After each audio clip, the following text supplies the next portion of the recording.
ఒక చిన్న గ్రామంలో రాము అనే బాలుడు ఉండేవాడు. అతను చాలా తెలివైనవాడు కాని కొంచెం అలసత్వం కూడా ఉండేది. అతని తండ్రి రైతు.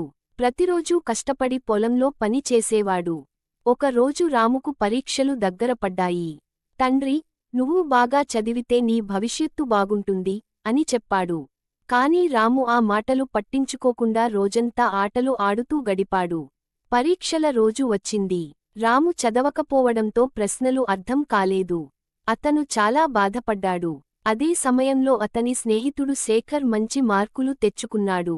ఎందుకంటే అతను ప్రతిరోజూ కష్టపడి చదివేవాడు. ఇది చూసి రాముకు తన తప్పు అర్థమైంది. కష్టం చేస్తేనే విజయం వస్తుంది అని తెలుసుకున్నాడు. ఆ తర్వాత నుండి ప్రతిరోజూ క్రమంగా చదవడం మొదలుపెట్టాడు. కొన్ని నెలల తరువాత మళ్లీ పరీక్షలు జరిగాయి. ఈసారి రాము బాగా చదివి మంచి మార్కులు సాధించాడు. అతని తండ్రి చాలా సంతోషపడ్డాడు.